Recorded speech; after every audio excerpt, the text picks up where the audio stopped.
आनंद जी गुड़गांव से। राधे राधे। राधे राधे महाराज जी। महाराज जी, क्या ग्रहों के प्रभाव से बचा जा सकता है? हाँ, ग्रह प्रतिकूल से प्रतिकूल हो, जो पे कृष्ण चरण मन अर्पित तो करी हैं का नवग्रह रंक। बेचारे दीन नवग्रह क्या कर सकते हैं जब हम भगवान के चिंतन में हैं और भगवान से विमुख हैं। तो सब ग्रह तुम्हारे अनुकूल हो तो क्या बना देंगे? सब ग्रह अनुकूल हो तो क्या बना देंगे? भोग सामग्री देंगे। भोग सामग्री नाशवान है, आज नहीं तो कल नष्ट हो जाएगी। और ग्रहों का प्रभाव किसके ऊपर होगा? शरीर और भोग सामग्री के ऊपर। और भगवान का जो भक्त होता है तो योगक्षेमम वहाम्यहम, भगवान प्राप्ति की रक्षा करते हैं, उसी को क्षेम कहते हैं। तो सीम की चाप सके को तासु, बड़ रखवार रमापति जासु। ये शुक्र शनिचर राहु केत सब हुई हैं क्षण में तेरे चेरो, और जानकी नाथ सहाय करे तो कौन बिगाड़ सके नर तेरो। अगर भगवान की भक्ति है तो हर ग्रह प्रतिकूल होकर भी अनुकूल चलेगा, और भगवान से विमुख हो तो हर ग्रह अनुकूल होकर भी प्रतिकूल ही होगा। राम विमुख कभी किसी को सुख नहीं मिल सका। शंकर साहस विष्णु अज तो ही सकहि न राख राम कर द्रोही। हनुमान जी महाराज कह रहे ना रावण से कि तू कितना भी तपस्वी हो, कितना भी बलि हो, कैसा शंकर साहस विष्णु अज तो ही सकहि न राख राम कर द्रोही। भगवान से विमुख आचरण करने वाला तो चाहे कोई भी हो तो तेरी रक्षा कोई नहीं कर सकता है। और शंकरे जी तो है हनुमान जी, उसी लंका को जलाया जिस लंका को दिया था। हनुमान जी ने तो जलाया। तो कौन सा ग्रह नक्षत्र रावण के अधीन नहीं था? हर ग्रह नक्षत्र उसके अधीन था। लेकिन क्या हुआ? सर्व विनाश हो गया। चाहे 7.5 शनिचर चल रहा हो, चाहे जो कुछ चढ़ रहा हो, आप राधा राधा कृष्ण कृष्ण हरि हरि राम राम जपो और आप देखो आपका मंगल होता है कि नहीं। कोई ग्रह नक्षत्र तुम्हारा बुरा नहीं कर सकता तब तक जब तक आपके बुरे आचरण नहीं है। देखो, ग्रह नक्षत्र ऐसे समझो जैसे हमारा पुलिस डिपार्टमेंट है, अलग अलग भारतीय बहुत सी कंपनियां सुरक्षा के लिए। यदि आप कानून में सही चल रहे हो तो आपको सपोर्ट करेंगे, नहीं सपोर्ट करेंगे, आपकी रक्षा करेंगे। आप फोन कीजिए, आपकी रक्षा करेंगे। और आप कानून के खिलाफ चल रहे हो तो मार डंडे आपको पीटेंगे और आपको सजा में पहुंचा देंगे। ये ग्रह नक्षत्र हैं। आप ये समझो, ग्रह नक्षत्र जितने हैं ये भगवान का शासन विभाग है। मैं यमराज से लेकर शनि राहु केतु सब। अब आपको मानव जीवन मिला, मनमानी पापाचरण करोगे तो आपको दंड देंगे, ये ग्रह दंड देंगे। और प्रगट में अगर नहीं फंसे तो अप्रकट में तुम्हारा मन तुम्हें जलाएगा। तुम्हारा मन ही तुम्हें चिंता शोकग्रस्त कर, ज्यादा बिगड़ जाए तो तुम्हारा मन तुम्हें शूट करने की आज्ञा दे देगा। होता है ना, समाज में देखते हो ना। कर्म हमारा कौन काहू के सुख दुख कर दाता, निज कृत कर्म भोग सुन भ्राता। हमारा कर्म बिगड़ गया तो हमें भोगना पड़ेगा, और कर्म नहीं बिगड़ गया तो छाती चौड़ी करके घूमो, कोई बाल बांका नहीं कर सकता। चाहे ग्रह नक्षत्र हो, चाहे कोई भी हो त्रिभुवन में। और भगवान का आश्रय लेने से सब ग्रह नक्षत्र शांत हो जाते हैं। जैसे वृक्ष में मूल में पानी चढ़ा दो तो डाल पत्ता सब में चला जाता है, ऐसे हर ग्रह नक्षत्र सब आनंदित होता जाते हैं जब हम भगवान की आराधना करते हैं। कोई नहीं बिगाड़ सकता। जानकी नाथ सहाय करे तब कौन बिगाड़ सके नर तेरो। जो पे कृष्ण चरण मन अर्पित तो करिहे का नवग्रह रंग। भाई पक्की बात मान लो। अभिनव निगम जी। जय जय श्री राधे। राधे राधे महाराज जी, आपके चरणों में कोटि कोटि प्रणाम। गुरुदेव भगवान, भगवान के अत्यंत प्रिय भक्तों के क्या लक्षण होते हैं? कोई भगवान का अत्यंत प्रिय भक्त कैसे बन सकता है? सबसे पहला लक्षण भक्त का है भगवान का निरंतर चिंतन। देवर्षि नारद जी कहते हैं तदर्पिता अखिलाचारिता तद्विस्मरणेन परम व्याकुलते। सबसे पहला लक्षण, जितने भी आचरण हों वो भगवान के लिए हों और भगवान को समर्पित किए जाएं, और भगवान का निरंतर इतना स्मरण प्रिय हो जाए कि जैसे मछली को पानी प्राण प्रिय है, अगर उसको अलग कर दे तो छटपटाने लगेगी, वो प्राण त्याग देगी। तद स्मरणेन परम व्याकुलतेति।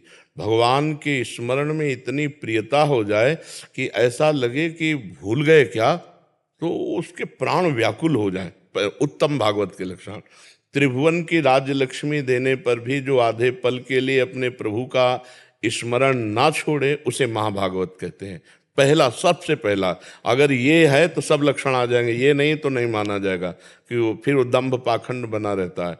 हर समय अपने प्रभु का आंतरिक मनन आंतरिक स्मरण, आंतरिक चिंतन, एक तार तैल धारावत तन्मयाहा, अपने इष्ट में तन्मय रहना। दूसरी बात, अपने इष्ट के मार्ग में चलने पर जितने भी द्वंद्व आए उनको सहना। जैसे मान है और अपमान है, तो मान में हर्ष रूपी विकार होता है और अपमान में शोक रूपी विकार होता है। तो ना हर्ष आने पावे ना शोक। सम शत्रु मित्र सम जानि, मान मान अपमान सम, दुख सुख लाभ न हानि। इस मार्ग के पथिक की ये स्थिति होनी चाहिए कि दुख सुख में, लाभ हानि में, स्वस्थता अस्वस्थता में, मान अपमान में, निंदा स्तुति में समान भाव, हर समय भगवद स्मरण और इन द्वंद्वों में समान भाव होना। जब कोई बड़े से बड़ी विपत्ति और बड़े से बड़ी संपत्ति में भी ना फूले ना भूले, हर समय भगवान की स्मृति में, वो द्वंद्व विमुक्ता, जो द्वंद्वों पर विजय प्राप्त कर चुका है। तीसरा लक्षण, योग क्षेम की भी चिंता ना करने वाला। भगवान ने गीता में कहा, अनन्यस चिंतयन्तो माम ये जनाः परिपासते तेषाम नित्याभियुक्तानाम योगक्षेमं भाम्यहम्। जो मेरा अनन्य चिंतन करता है उस भक्त का मैं योगक्षेम वाहन करता हूं। जो भगवान से भी अपने योगक्षेम की चाह न करे, जा ही न चाहे कबहु कछु, तुम सन सहज सने। उत्तम भक्त की बात कर रहा हूं, नहीं तो वो फिर अर्थार्थी या वो जिज्ञासु इनमें आ जाएगा, उत्तम भक्त में नहीं आएगा। अगर वो धन चाहता है, मान चाहता है या किसी भी तरह की कोई चाहत है तो इनमें आएगा, अर्थार्थी जिज्ञासु। उत्तम भक्त की बात में जो भगवान से भी कोई चाह ना करे, सकल कामनाहीन जे राम भगति रसलीन। और सबसे बड़ा दोष होता है जीव में अहंकार, जो किंचन मात्र किसी भी क्रिया, किसी भी स्थिति में अपने आप को नहीं देखता, अपने भगवान की कृपा को देखता रहता है कि भगवान की कृपा से भजन हो रहा है, भगवान की कृपा से देश सेवा हो रही, भगवान की कृपा से हमारे अंदर जो सद्गुण है। अहंकार रहित भक्त जो है वो अहंकार रहित होता है, जिसके किसी भी तरह का कोई अहंकार नहीं है और जिसके किसी भी तरह का कोई बल नहीं है। जैसे धन बल, तपस्या बल, व्रत बल, तीर्थ बल, बड़े बल होते हैं। सुनेरी मैंने निर्बल के बलराम, अपबल, तपबल और बाहुबल, चौथो बल है दाम, सूर किशोर कृपा ते सब बल हारे को हरिनाम। जो पूर्ण भगवत आश्रित है, पूर्ण भगवत बल वाला है, पूर्ण भगवत भरोसा है, किंचन मात्र किसी द्वंद्वों में कोई भी प्रभाव नहीं पड़ता है, निरंतर अखंड भगवत स्मृति परायण है। ये कुछ बाहरी लक्षण भक्त के हैं। भक्त और भगवान की महिमा को वेद और सरस्वती जी भी गाते रहे तो पार नहीं पाएंगे, क्योंकि भक्त भगवत चिंतन के प्रभाव से भगवान के अगाध सद्गुण संपन्न वैभव को प्राप्त हो जाता है। तो उसकी जैसे भगवान की महिमा कहना अनिर्वचनीय, ऐसे भक्त की भी महिमा कहना अनिर्वचनीय। कुछ लक्षण बताए जाते हैं जो हम आपको जैसे बता रहे ना। हाँ, और उसमें मान की चाह नहीं होती, उसमें मोह नहीं होता, उसमें किसी भी विषय भोग के संयोग में भोगने की इच्छा नहीं होती। जैसे भुने हुए चने में कितना भी खाद पानी लगाओ अंकुर नहीं होता, ऐसे ही जो आत्माराम पुरुष भगवत भक्त है, नहीं स्वात्मा रामम विषय में कृष्णाम भ्रमयति, वो जित संग दोषा होता है, वो निरंतर अपने स्वरूप में स्थित रहता है, उसमें किसी भी तरह की कोई कामना नहीं होती, वो हर द्वंद्वों पर विजय प्राप्त किए, सुख दुख में समान भाव, और वो दिव्य ज्ञान संपन्न होता है, परम ज्ञानी होता है। जो भक्त होता है उसमें दिव्य ज्ञान आता है, पढ़ा लिखा ज्ञान एक अलग होता है, दिव्य ज्ञान जो स्वयं भजन के प्रभाव से प्रकट हुआ है। ऐसे महापुरुष को भक्त कहते हैं, जो निरंतर दैन्य होकर भगवान के चिंतन में रमण करता रहता है। समझ रहे हैं जी। वीर सिंह जी, मध्य प्रदेश। श्री हरिराम। श्री हरिवंश गुरुदेव, आपके चरणों में कोटि कोटि प्रणाम।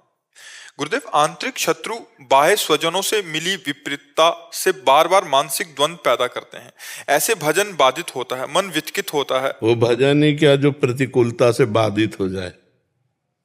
अभी बच्चे हो परमार्थ में, अभी बच्चे हो, अभी परमार्थ के पथिक थोड़ी बने हो। प्रतिकूलता प्राप्त होने, जैसे घाव प्राप्त होने पर सूरवीर योद्धा को जोश आता है और शत्रु को पछाड़ता है, ऐसे ही जब प्रतिकूलता आती बाहरी या भीतरी, जो भक्त है वो सुदृढ़ होकर भगवान की स्मृति में तन्मय होकर हंसते हुए उस प्रतिकूलता को पछाड़ता है। प्रतिकूलता में बाधित हो जाए, मन उदास हो जाए, खिन्न हो जाए, ये सब भक्त के लक्षण नहीं। ये तो अभी प्रारंभिक शुरुआत है ककारा की। अभी आप मतलब परमार्थ पे के पथ पे नहीं हो। परमार्थ के पथ वाले जब कदम आगे बढ़ाते हैं ना, हाँ, तो यम ही न व्यथ्यन्ते ते पुरुषम पुरुष सब सम दुखा सुखा धीरम स्वमृतत्वाय कल्पते। भाज अभी तो तुम बाहरी दुख की बात कहते हो, अभी तो तुम्हारे शरीर में दुख नहीं आया, अभी तो आंतरिक बाधाएं नहीं आई। आंतरिक बाधाओं को काम क्रोध लोभ मोह मद मत्सर इनको परास्त करता हुआ, शरीर के हर दुखों को सहता हुआ भगवान के आंख में आंख मिलाकर बढ़ता है, परमार्थ का प्रतीक होता है। घर परिवार स्वजन संबंधी या लोक परलोक ये सब कूड़ा करकट की तरह बाहर हो जाता है, इसका कोई महत्व नहीं। पागल आदमी गाली दे या वंदना करे, उसका कोई महत्व होता है क्या? ये सब भातुल बातुल भूत विवश मतवारे, ते नहीं बोले ही वचन विचारे, तिनकर कहा सुनी नहीं काना, परमार्थ का पथी की बातें सुनता है क्या? है मुस्कुरा दिया हट दिया चल रहे। ये सब प्रपंची लोगों की प्रपंच बातें भक्त थोड़ी सुनते हैं। भक्त के कान होते हुए भी वो बहरा होता है, उसको सिर्फ भगवान की चर्चा भगवत मार्ग की बातें नाम सुनाई देता है, इसके अलावा वो शांत रहता है। सब कौन सी बाधा ऐसी जो हमारे चित्त को क्षोभ पहुंचा सके? चित्तचोर में हमारा लगा हुआ है और वो आनंद समुद्र है, तो कौन सी बाधा पहुंचाएगी? शरीर को हमने पहले ही त्याग दिया मृत मान करके, इसको अपना थोड़ी माना। तो शरीर की बाधाएं ही होती हैं, आत्मा में कोई बाधा पैदा नहीं कर सकता। समझ पा रहे हो आप? शरीर में ही हो इसलिए तुमको सब बाधाएं लग रही, और शरीर बाधाओं का घर है इसलिए हमने पहले उसे त्याग दिया। ये शरीर केवल भगवत प्राप्ति के लिए ही है, बस इतना मानकर इससे अपनापन किया तो कोई परेशानी नहीं। अपमान हो रहा है तो इसका प्रारब्ध है, हम तो दृष्टा मात्र देख रहे हैं कि क्या हो रहा है। सम्मान हो रहा है इसका प्रारब्ध है, रोग बढ़ रहा है इसका प्रारब्ध है, सुख हो रहा है इसका प्रारब्ध है। हम तो सुख दुख रोग शोक हर्ष द्वंद्वों से अतीत, हमारा क्या बिगड़ जाएगा? अब जब तक ये ज्ञान नहीं होगा तब तक तो पीसना ही पड़ेगा ना। द्वंद्व पीसते रहते हैं, ये द्वंद्वों की चक्की सबको पीसती रहती है। बलवान मनो नाम जप करो, कहीं कोई संकट नहीं। क्या परेशानी? आप बोलो इस समय क्या परेशानी? आप बोलो इस समय आपको क्या परेशानी है? क्यों? क्योंकि आपने इस समय किसी भी परेशानी को स्वीकार नहीं किया है।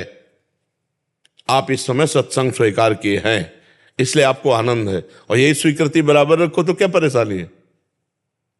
चलो ऐसे ना समझो तो ऐसे समझो कि हमारी धुलाई हो रही है। कपड़ा जब धोता है तो थोड़ा पीट पाट लगानी पड़ती है ना। तो हमको भगवान के पास जाना, भगवान है परम पवित्र, हमारे द्वारा बड़े अपवित्र कार्य हुए जन्म जन्मांतरों में। बिना सहे कोई महात्मा नहीं होता। महात्मा का पहला लक्षण है तितिक्षवः, सहनशील, मात्रा स्पर्शास्तु कौन्ते शीतोष्ण सुख दुखदा आगमा पायनो अनित्यास्तास्तितिक्षस्व भारत। इनको सहना है। जब हम मृत्यु को वर्ण किए हुए बैठे तो हमारा अपमान या गाली या रोग ये सब क्या है? कुछ नहीं। जब हमने मृत्यु जैसे महान दुख को वर्ण कर लिया प्रभु के लिए, अब हमें क्या दुख है?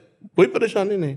कीड़ा लग जाए, गलने लगे शरीर, लोग गालियां दें, निष्कासित कर दिया जाए, तिरस्कार हो जाए, इनका कोई मतलब नहीं है। अब मतलब रख रहो तो रो बैठो, दुखी हो, उद्विग्न हो। अरे तुम्हें कोई छू रहा है क्या? तुम्हें कौन छू रहा है? तुम्हारे शरीर की पिटाई हो तो भी तुम्हें कोई नहीं छू सकता। आपका स्वरूप क्या है और शरीर क्या है? तो शरीर के लिए बैठे रहोगे। बुढ़ापा आ गया, जीवन भर इसको प्यार करते हुए, अब तो छोड़ो इनको। ये दुनिया का प्रपंच लादे हुए है ये शरीर। शरीर से केवल भगवत कार्य, भगवत भाव, भगवत मार्ग, बस इसका कोई महत्व नहीं है। सबकी ममता ताग बटोरी, मम पद्म नहीं बांध बर डोरी। हमारे तो सब कुछ प्रभु है।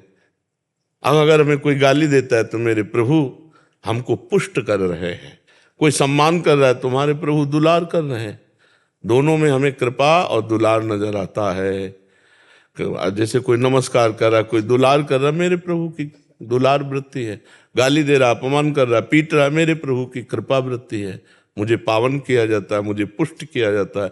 दुख होना ये भक्त के जीवन में नहीं। बड़ी से बड़ी भारी विपत्ति में भी, भारी संकट में भी दुख नाम की चीज नहीं। हम प्रभु से जुड़े, आनंद समुद्र से जुड़े। अब भी रोए, अब भी दुखी रहे यार। तो भजन काहे को कर रहे थे? भजन इसलिए नहीं किया जाता कि कोई संकट ना आवे, कोई विपत्ति